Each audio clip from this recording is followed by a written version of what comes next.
কোরআনের পক্ষে আছি না নাই? কথা বলেন, আমরা কোরআনের পক্ষে আছি না নাই? এ বাংলাদেশ অর্থাৎ পৃথিবী যতদিন আছে নিচ্ছি, সূর্য যদি ওঠে থাকে নিচ্ছি, কোরআনের বিজয়ে বাংলাদেশে একদিন হবে নিশ্চিত। কথা ঠিক না ঠিক?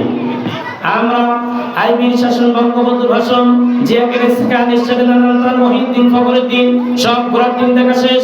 সামনে ডুবে রাতের বাংলাদেশ। আগামীর সূর্য হবে ইসলামের সূর্য, আগামীর দিন হবে ইসলামের দিন। এদেশে কোনো নাস্তিক আর মুরতাদের ষড়যন্ত্র কায়েম হবে না।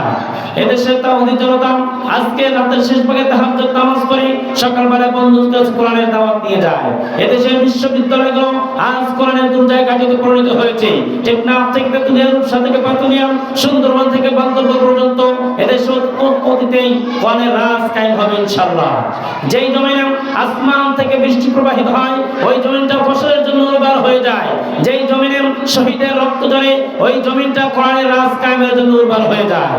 এদেশের মানুষ অকাতরে জীবন বিলিয়ে দিতে শিখেছে, কিন্তু বাতিলের সামনে মাথা নত করে নাই, করবে না, করবে না, করবে না। কথা ঠিক না বেঠি?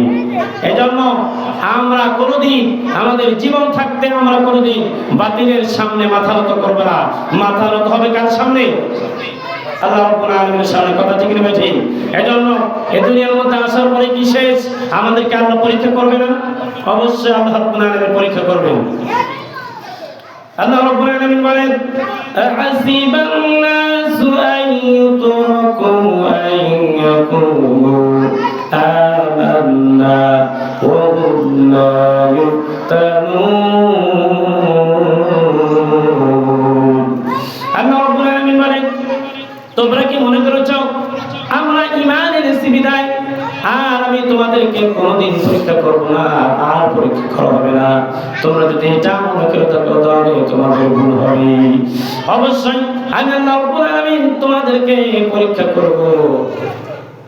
তোমাদের ইতিপূর্বে যাদেরকে আমি পরীক্ষা করেছিলাম আল্লাহ রাব্বুল আলামিন কোরআন আয়াত নাযিল করে জানিয়ে দেন, ওয়া লাকাদ ফাতানা আল্লাযীনা মিন ক্বাবলিহিম ফালায়া'লামান্না আল্লাহু আল্লাযীনা সাদাকু ওয়া লা ইয়া'লামান্না আল-কাযিবিন।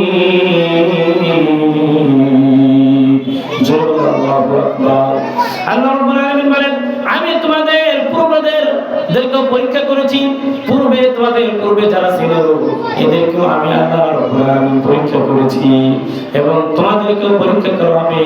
শুধু না তাই নয়, এই দুনিয়ার মধ্যে কারা সত্যবাদী ছিল আর কারা মিথ্যাবাদী ছিল এটা আল্লাহ রাব্বুল আলামিন অবশ্যই কিয়ামতের দিন প্রকাশ করে দিবেন। আজকে আমাদের মধ্যে কিছু মানুষ আছে যারা 5 ওয়াক্ত সালাত জামাতের পরে আবার ইসলামের বিরোধিতা করে। আছে না নাই? আছে। 5 ওয়াক্ত নামাজ পড়ে আবার কোরআনের বিরোধিতা করে। 5 ওয়াক্ত নামাজ পড়ে যারা ইসলামী তর্ক করতে চায় ওই সমস্ত মানুষদেরকে টিটকারি দেয়। আছে না নাই?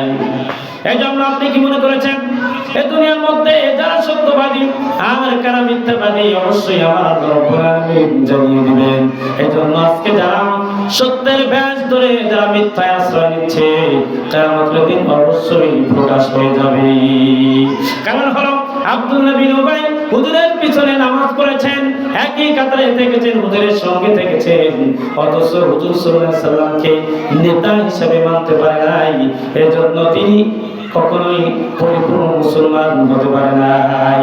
আজকেও যারা এই বাংলার জমিনে ইসলাম প্রতিষ্ঠিত করতে চায় অথচ ওই সমস্ত মানুষদেরকে যারা যে জুলুম নির্যাতন করে শেষ করে দিতে চায়, এক শ্রেণীর মানুষ আমাদের দেশ বাংলাদেশের মধ্যে আছে না নাই?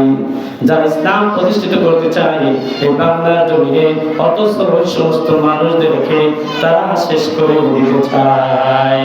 এজন্য যারা আজকে এই কাজগুলো করতেছেন অবশ্যই আল্লাহ রাব্বুল আলামিন তাদেরকে কিয়ামতের দিন ধরবেন আর অবশ্যই তাদের বিচার শুরু হয়ে যাবে। ওইখান থেকে বাঁচার কোনো সুযোগ নেই। আজকে আমার ক্ষমতা আছে, আজকে আমার অনেক দাপট আছে, আমার আজকে অর্থ আছে, অনেক কিছু আছে, এজন্য আমি ক্ষমতা দেখায়া মানুষকে জেল জুলুম নির্যাতন স্বীকার করতেছি। কিন্তু ওই কিয়ামতের দিন যখন আমার কোনো ক্ষমতা থাকবে না, কোনো কিছুই থাকবে না, তখন আমার আর কোনো ক্ষমতা নেই, কোনো কিছুই নেই। অক্ষয় সময় আল্লাহ রাব্বুল আলামিন আমার কাছ থেকে সব পাওয়ার করে নিয়ে নেবেন। একমাত্র আমার আল্লাহই হবেন সব কিছুর ক্ষমতার মালিক। এজন্য ওই সময় আর কোনো পাওয়ার থাকবে না, কোনো কিছুই থাকবে না। এই জন্য আজকে যাদের মধ্যে ইসলামী জ্ঞান নেই, আপনি দুনিয়ার সব জ্ঞান আপনার মধ্যে আছে, যদি ইসলামের জ্ঞান যদি আপনার মধ্যে না থাকে, ওই সব জ্ঞান দিয়ে আপনার লাভ হবে না, যদি আপনার ইসলামী জ্ঞান আপনার মধ্যে না থাকে। কথা ঠিক না ঠিক? এই জন্য অবশ্যই আপনার সন্তান, আপনি ইলম শিখতে পারেন না, আপনি দ্বীন শিখতে পারেন না, আপনি ইসলাম বোঝেন না, দ্বীন বোঝেন না, ধর্ম বোঝেন না, অবশ্যই আপনি শিখতে পারেন নাই, কিন্তু আপনার সন্তানকে শিক্ষা দেওয়ার সুযোগ আছে না নাই? আছে? শিক্ষা দেওয়ার সুযোগ আছে না নাই বলেন? অবশ্যই শিক্ষা দেওয়ার সুযোগ আছে। আজকে আপনার সন্তান যদি ছোট্ট অবস্থা থেকে আপনি ইসলামী আকীদা, ইসলামী আদর্শ শিক্ষা দেন, ওর বড় ভাই সব সময় ইসলামী কায়দায় চলতে চাইবে। আর ছোট্ট অবস্থা থেকে যদি আপনি ইংলিশ মিডিয়াম কায়দায় চালাইতে চান, ওই মানুষটা কিন্তু বড় হয়ে ইংলিশ আকীদা আকার ইঙ্গিতে চলবে, ইসলামী আকীদায় ও আর কখনোই চলতে পারবে না। কথা ঠিক না ঠিক? এই জন্য আজকে মুসলমানের সন্তান, অবশ্যই প্রত্যেকটা সন্তান আজকে ছোট্ট অবস্থা থেকে আপনার ইলমে দ্বীন শিক্ষা দেওয়ার দরকার আছে না নাই? আপনার যত শিক্ষা আছে, কোন শিক্ষা আল্লাহ রাব্বুল আলামিন বলেন নাই ফরজ, কিন্তু আল্লাহ রাব্বুল আলামিন বলেন খায়রুকুম মান তাআল্লামাল কুরআনা ওয়া আল্লামা। তোমাদের মধ্যে যারা দ্বীন শিক্ষা করে এবং শিক্ষা দেয়, ওই মানুষটা পৃথিবীর মধ্যে সবচেয়ে উত্তম। কথা ঠিক না ঠিক? যারা দ্বীন শিক্ষা দেয়, যারা ইসলাম কোরআনের জ্ঞান যাদেরকে শিক্ষা দেওয়া হয়, ওই সমস্ত মানুষদেরকে উত্তম বলা হয়েছে। যারা শিক্ষা নেয়, যারা শিক্ষা দেয়, এদেরকে উত্তম বলা হয়েছে, নাকি যারা ইংরেজি শিক্ষা দেয়, যারা ইংরেজি শিখে তাদেরকে উত্তম বলা হয়েছে? মানে কি বলা হয়েছে? যারা দ্বীন শিক্ষা করে, ধর্ম শিক্ষা করে, জ্ঞান শিক্ষা করে, ইলমে দ্বীন শিক্ষা করে, এদেরকে উত্তম বলা হয়েছে। আল্লাহর নবী ঘোষণা করেছেন তালাবুল ইলমি ফারিদাতুন আলা কুল্লি মুসলিম, প্রত্যেকটা মুসলমানের জন্য ইলমে দ্বীন শিক্ষা করা ফরজ করে দেওয়া হয়েছে। কথা ঠিক না ঠিক? এইজন্য আপনার সন্তান, আপনার মেয়ে, আপনার সন্তান অবশ্যই ইলমে দ্বীন শিক্ষা দেওয়ার দরকার আছে না নাই? আজকে আমাদের দারুল কোরআন মাদ্রাসা শুরু উপলক্ষে এখান থেকে আপনার সন্তান একজন হক্কানি আলেম হতে পারবে, হাফেজ হতে পারবে। কথা ঠিক না ঠিক? আপনার সন্তান যদি হক্কানি আলেম হয়ে যায়, হাফেজ হয়ে যায়, এটা আপনার লাভ আছে না নাই? অবশ্যই লাভ আছে। আপনি যখন মারা যাবেন, এখন আপনি বুঝতে পারবেন না, আপনি বুঝতে পারবেন যখন আপনি মারা যাবেন। আপনার সন্তান আপনার জানাজা পড়ায়া ওই কবরের মধ্যে রেখে দিবে।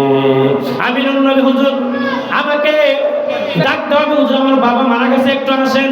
কিন্তু আপনার সন্তান যদি কোরআনের হাফেজ হয়ে যায়, আলেম হয়ে যায়, আপনার কোনো হুজুর ভাড়া করতে হবে না। আপনার সন্তান আপনার কবরের পাশে দাঁড়াবে, আপনার কবরের পাশে দাঁড়াবে, সূরাতুল ইয়াসিন পড়বেন, সূরাতুল ফাতিহা পড়বে, এইগুলো তেলাওয়াত করে অবশ্যই আপনার সন্তান আপনার জন্য দোয়া করবে। আর এই সুযোগ আজকে এই দারুল কোরআন ক্যাডেট এন্ড হিফজ মাদ্রাসার মধ্যে থেকে আপনার সন্তান শিক্ষা গ্রহণ করতে পারবে। কথা ঠিক না ঠিক? এখান থেকে সুযোগ আছে না নাই? অবশ্যই সুযোগ আছে। এই জন্য কোরআনের আলোচনা,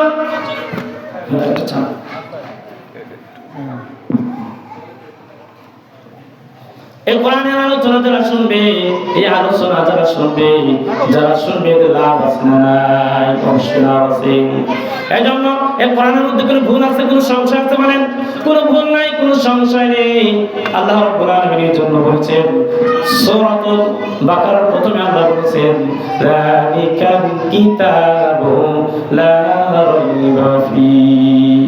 দুনিয়ার লেখক যারা অন্যান্য বই পুস্তক লেখেন, এই সমস্ত মানুষ যখন কোনো বই লেখে বইয়ের শুরুতে তিনি একটা কথা লেখেন, আমি একটা বই লিখেছি, বইয়ের ভূমিকায় যদি এই কথাটাই লেখেন, যদি কোনো ভুল ত্রুটি থাকে আমাকে ধরিয়ে দিবেন, পরবর্তী সংস্করণে তা পরিশোধ করতে বাধ্য থাকিব। কথাটা কি নাকি বলে আমি একটা বই লিখেছি, বইয়ের মধ্যে কোনো ভুল নাই? এমন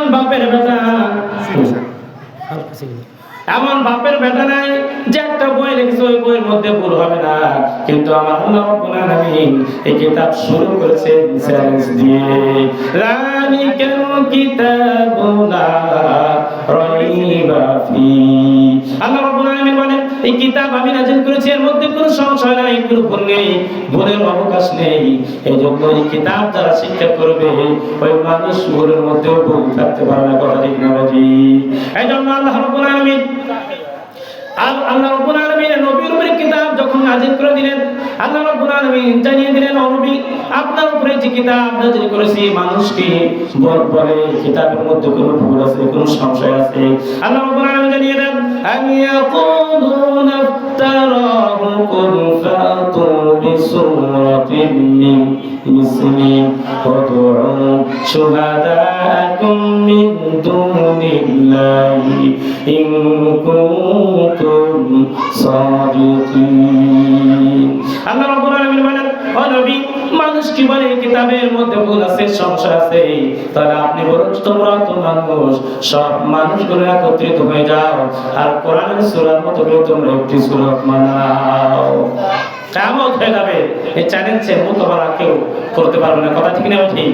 এরপর আল্লাহ রাব্বুল আলামিন বলেন, قل استمعت الإنس والجن أن يأتوا بمثل هذا القرآن। তোমরা যদি জিনেদের সাহায্যকারী মানুষ হয়ে যাও, সব একত্রিত হয়ে যাও আর কোরআনের সূরার মতো তোমরা একটু সূরা বানাও। আল্লাহ রাব্বুল আলামিন চ্যালেঞ্জ করে দিলেন, এই চ্যালেঞ্জের মোকাবেলা আজ পর্যন্ত কেউ করতে সক্ষম হয় নাই। এরপর আল্লাহ রাব্বুল আলামিন বলেন, লা ইয়াতুনা বিমিথলিহি ওয়ালাউ কানা বা'দুহুম লিবা'দিন যাহিরা। তোমরা যদি জিনেদের সাহায্যকারী মানুষ হয়ে যাও আর মানুষের সাহায্যকারী তোমরা জিন হয়ে যাও, সব একত্রিত হয়ে যাও আর কোরআনের সূরার মধ্যে তোমরা একটি সূরা বানিয়ে দেখাও। সূরা আরাফের মতো নয়, সূরা বাকারার মতো নয়, সূরা মাইদার মতো নয়, ফাতু বিসূরাতিন মিন মিসলিহি, ছোট্ট একটি সূরা তোমরা বানিয়ে দেখাও। ছোট্ট একটি সূরা, ফাতু বিসূরাতিন মিন মিসলিহি। কিয়ামত হয়ে যাবে, এই চ্যালেঞ্জের মোকাবেলা পর্যন্ত কেউ করতে সক্ষম হয় না। কথা ঠিক না? এই কোরআন এই মাদ্রাসা থেকে শিক্ষা দেওয়া হবে, আপনার সন্তান এই মাদ্রাসা থেকে হাফেজ হবে, হাফেজ হবে আর এই কোরআনের আয়াতগুলো তেলাওয়াত করে করে আপনার জন্য দোয়া করতে থাকবে। আর যখন মানুষ মান ক্বালা বি সাদাকা, এই কোরআন থেকে যখন মানুষ কথা বলে এই কেবল সত্য কথা বলতে পারে, তাহলে কোরআনের বাইরে যা কথা বলবে এর মধ্যে মিথ্যার অবকাশ আছে না নাই? এই কোরআন থেকে যখন কথা বলবে সেই কেবল সত্য কথা বলতে পারবে। কথা ঠিক না? মান ক্বালা বি সাদাকা, এই কোরআন থেকে যারা কথা বলে এরাই কেবল সত্য কথা বলে। কথা ঠিক না? আজকে বাংলার জমিনে এই কোরআন দিয়ে যে মানুষগুলো কথা বলেছে, এই মানুষগুলো বাংলার কিছু মানুষ তাদেরকে দেখতে পারে নাই, যে নির্যাতন করে তাদেরকে শেষ করে দেওয়া হয়েছে। আমাদের দেশের স্পন্দন আল্লামা দেলাওয়ার হোসেন সাঈদী, তিনি 50টি বছর মানুষের মাঝে মাঝে দাঁড়িয়ে দাঁড়িয়ে গিয়ে তাফসীর মাহফিল করেছেন আর মানুষকে বুঝিয়েছেন, কোরআন দিয়ে বুঝিয়েছেন। আর একটাই মানুষ আমাদের এই দেশের মধ্যে তারা তাকে গ্রহণ করতে পারে না, মেনে নিতে পারে নাই, তাকে জেল নির্যাতন করে শেষ পর্যন্ত ইনজেকশন ঘুষ করে শেষ করে দিয়েছে। কিন্তু ওরা বুঝতে পারে নাই আল্লামা দেলাওয়ার হোসেন সাঈদী তিনি একটা কথাই সবসময় বলতেন, দোয়ার মাধ্যমে তিনি বলতেন, আলোচনার মাধ্যমে বলতেন, আল্লাহ তাআলা যখন আমাকে মৃত্যু দেন, শাহাদাতের মৃত্যু আমাকে দান করে দিন। কথা ঠিক না? দোয়া করে নাই? দোয়া করেছেন, আল্লাহ রাব্বুল আলামিন দোয়া কবুল করে নিয়েছেন। এই জালিম সরকার তিনি তাকে ইনজেকশন ঘুষ করে শেষ করে দিয়েছেন, কিন্তু তিনি বুঝতে পারে নাই আল্লামা দেলাওয়ার হোসেন সাঈদী তিনি শাহাদাতের মৃত্যু আল্লাহর কাছে চেয়েছেন। এই জন্য কালিমা পড়তে পড়তে এই দুনিয়া থেকে তিনি শেষ বিদায় নিয়েছেন। বিদায় হয়েছে কার? আল্লামা দেওয়ান হোসেন সাঈদীর বিজয় হয়েছে, কিন্তু যারা পৃথিবীর ইতিহাস আপনি দেখেন, খুঁজে দেখেন, যারা এই পৃথিবীর ইতিহাস যুগে যুগে স্বৈর শাসক ছিল, মানুষের উপর হয়তো জুলুম নির্যাতন করত, এই সমস্ত মানুষ একেবারে শেষ হয়ে গেছে। এই সমস্ত মানুষের নাম যখন মুখে নেয় মানুষ থুতু নিক্ষেপ করে, কথা ঠিক না বেটি? আমাদের দেশ থেকেও যারা মানুষের উপর হয়তো জুলুম নির্যাতন নিষ্ঠুর চালিয়েছিলেন, এই বাংলার জমিনের মানুষের উপরে এমন কোন শক্তি নাই এই সরকার তিনি প্রয়োগ করেছিলেন, কিন্তু ক্ষমতা প্রয়োগ করে টিকে থাকতে পারে নাই। আল্লাহ রাব্বুল আলামিন একজন আছে না নাই? আছে। তিনি বুঝতেই পারে নাই যে আমার মাথার উপরে আল্লাহ আছে, এটা তিনি বিশ্বাসই করে না। যদি বিশ্বাস করতো তাহলে মানুষের উপরে হয়তো যে জুলুম নির্যাতন করতো না, কথা ঠিক না? এই জন্য কোনো টেনশন নাই, কোনো টেনশনের কারণ নাই। আজকে বাংলার মানুষ কোরআন বুঝতে শিখেছে, আজকে বাংলার মানুষ দিন বুঝতে শিখেছে। এই মানুষগুলো আজকে দিন বুঝতে শিখেছে, কোরআন বুঝতে শিখেছে। অবশ্যই এই মানুষগুলো আস্তে আস্তে কোরআনের সচেতন ছাত্রের মধ্যে চলে আসবে, কথা ঠিক না? আমরা সব মানুষগুলো চাই এই বাংলার জমি যেন কোরআনের আইন দিয়ে রাষ্ট্র পরিচালিত হয়, কথা ঠিক না? এই জন্য আমাদের প্রত্যেকটা ঘরে ঘরে ইসলামী পন্থায় মানুষকে অবশ্যই আমাদের ছেলে সন্তান অবশ্যই আমাদেরকে দিন শিক্ষা দেওয়ার দরকার আছে না? আর দিন শিক্ষা দিতে হবে অবশ্যই। প্রত্যেকটা ছেলে মেয়েকে আপনাকে ধর্ম শিক্ষা দিতে হবে, ইসলাম শিক্ষা দিতে হবে, কোরআন শিক্ষা দিতে হবে। অবশ্যই আপনার সন্তানকে যদি ছোট্ট অবস্থা থেকে যদি আপনি দিন শিক্ষা দিতে পারেন, ওই মানুষটা সারা জীবন কোরআনের পক্ষেই কাজ করে যাবে, কথা ঠিক না? আর আমার মধ্যে যদি আপনি ছোট্ট অবস্থা থেকে দিন শিক্ষা না দিতে পারেন, কোরআন শিক্ষা না দিতে পারেন, ও বড় হয়ে কিন্তু ইসলামের বিপক্ষে যাওয়ার সম্ভাবনা আছে না? তাহলে এই দোষটা হবে সম্পূর্ণ পিতামাতার। আর যদি আপনার সন্তানকে যদি ছোট্ট অবস্থা থেকে আপনি যদি ইসলামী আকীদায় কোরআন হাদিস বুঝায় তাকে আপনি বড় করতে পারেন, ওই সন্তানটা একজন আদর্শবান মানুষ হয়ে যাবে, কথা ঠিক না? এই জন্য অবশ্যই আমরা আমাদের প্রত্যেকটা সন্তানকে হক্কানি আলেম হাফেজ বানাতে চাই কি চাই না? বলেন অবশ্যই আমরা বানাতে চাই। যদি আমরা হাফেজ বানাতে চাই তাহলে এইখানে আজকে শুভ উদ্বোধন এই হাফিজিয়া মাদ্রাসা খোলা হলো, তাহলে আমাদের সন্তানকে এখানে পড়ানোর দরকার আছে না নাই? আছে।